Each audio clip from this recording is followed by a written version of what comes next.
Despite being repeatedly ravaged by earthquakes, Antigua, Guatemala, with its stunning churches, vibrant architecture, and cobblestone streets, has remained one of the most culturally rich cities in Guatemala. If you're a coffee lover like me, chances are you've heard of Antigua.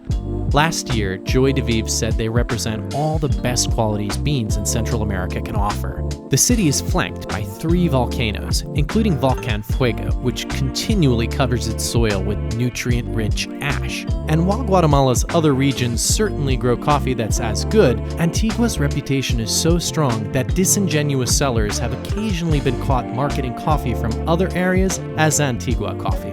So, when I decided to travel to Guatemala to learn everything I could about coffee, there was no question about visiting Antigua. My name's Matt. I'm an actor, tour guide, and food lover. And on this season of City Boy, I'm learning everything I can about coffee. Today, join me as I visit a prestigious mill in Antigua and learn how coffee cherries become coffee beans.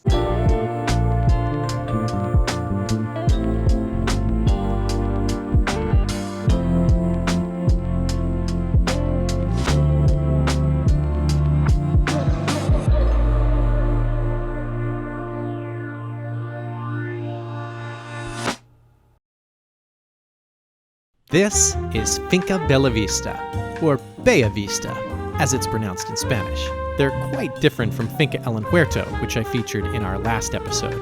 El Huerto only produces and mills their own coffee. Bella Vista produces their own coffee, but also buys, mills, exports, and markets coffee from small Guatemalan farms. It's important to them to give their farmers tools to produce more high-quality coffee and to help them to be profitable. We'll be talking more about quality and profit in future episodes, but the takeaway for now is that Bella Vista mills specialty coffee, which is different than what the majority of the industry is doing.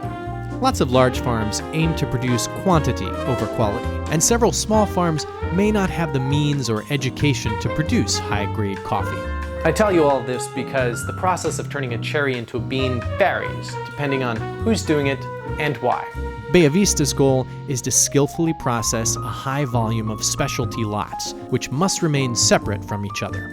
Usually, a coffee cherry contains 2 seeds. The first step from cherry to bean involves removing the skin, pulp, and mucilage.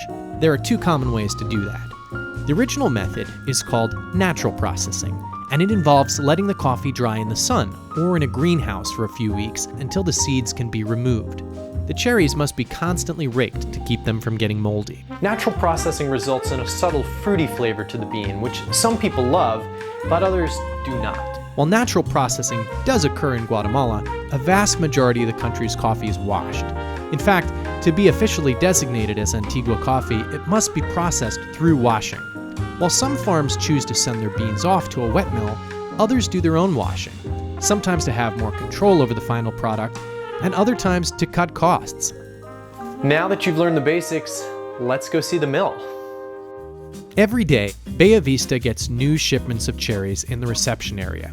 These cherries are loaded into a tank, then sent by a pipe to be run over a siphon where sticks and rocks are removed. Next, the cherries enter a density sorting chamber. I didn't get footage of Bella Vista's density sorting chamber in action, so here's El Huerto's. The heavier cherries, which are high in quality, sink to the bottom, while the dry, lower-grade coffee floats. But among it, you'll find an anomaly. These cherries only contain 1 fertilized seed. Though they were once discarded, the industry now sells them at a premium.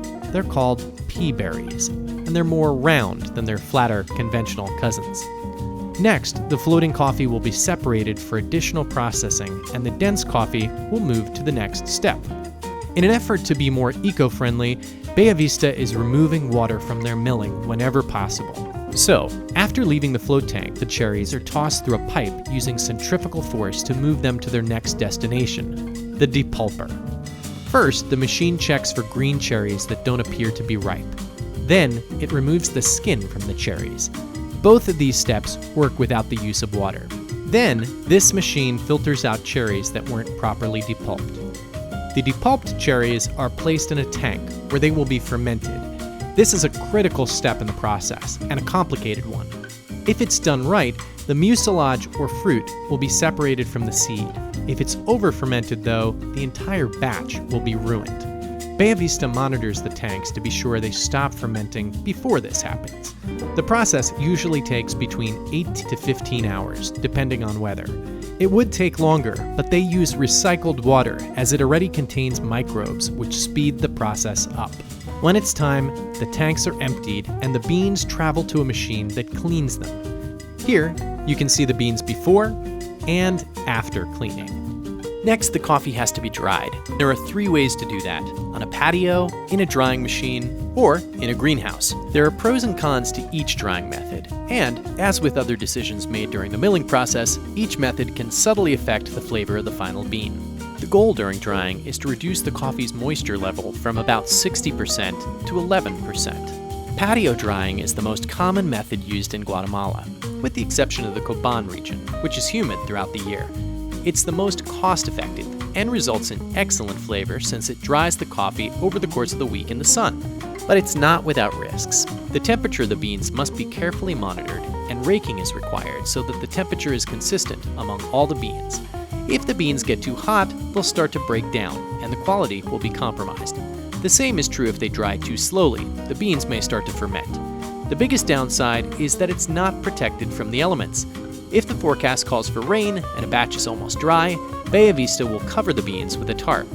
But if it's only recently arrived on the patio, they'll let it get wet and start drying again when the rain stops. Bella Vista uses rotary drying machines, which circulate the coffee to ensure consistent drying. Rather than exposing the beans to direct heat, heated air is pumped in by a pipe and regulated so that it doesn't get too hot. The heat is created by burning dried coffee parchment, which is removed later in the milling process. Drying machines can dry coffee in less than 2 days, but they require lots of beans, or the coffee can be crushed from banging against the walls. Greenhouse drying results in high-quality beans with a longer shelf life than coffee dried using other methods. It's safe from the elements, and because the coffee sits on a raised mesh tray, it gets lots of circulation, which results in more even drying. It still has to be raked every other hour, and the temperature in the greenhouse must be carefully monitored to make sure the coffee doesn't get too hot. The major disadvantage of greenhouse drying is that it takes 3 or 4 weeks for each lot to dry, which adds significantly to the final cost. When the drying process has been finished, the coffee is only halfway milled. It's still got a protective layer on it called parchment. But before it's removed, the coffee is bagged and put in storage for a few months so that moisture levels can even out among the beans. It remains in the parchment until right before the coffee is shipped, which helps it stay fresh longer. When an order is placed, the beans will head to the dry mill. Dry milling prepares the coffee to be sent off to a roaster, and unlike wet milling, it's hard to do without some fairly expensive equipment. The parchment coffee is placed into a machine that removes any rocks, sticks, or dust that were introduced during drying. Clean parchment coffee is funneled down into a huller, and when it comes out, it's green coffee. But the process doesn't stop there. Roasters like beans that are similar in size, otherwise the roast would be uneven. So Bella Vista uses a size grater. The screen has different sized holes in it which funnel coffee into different containers. Then, the coffee is separated by density, because when coffee is lower in density, the seeds are usually anatomically flawed. They accomplish this using a vibrating gravity separator. Since it's vibrating at an angle, the lighter beans move towards the bottom of the plate. The coffee being covered here is the highest grade and will be sold. The coffee in the middle will be run over the plate again, and the lower density coffee will be discarded. As a final step, the coffee will pass through an electronic color sorter. Beans drop one at a time past a photocell, which looks for visual defects. If the machine detects a problem, a burst of compressed air separates the bean into a discard pile. Once the beans have been dry milled, they're bagged and exported to a specialty roaster. You might be wondering why a roaster would choose to buy one kind of coffee over another. Well, that's the topic of our next episode. On our next episode of City Boy, we'll hear from award-winning farmers as they talk about why their coffee tastes so good, plus the universal method of determining coffee quality. Don't go anywhere. I am answering your questions from last episode and giving away this bag of coffee. Remember to like, subscribe, and if you want to be notified of every episode that comes out, click that bell. All of those things really, really help because they tell YouTube that you like what you see here. So last episode, a lot of you got in touch with me about the coffee cherries. You wanted to know what they taste like.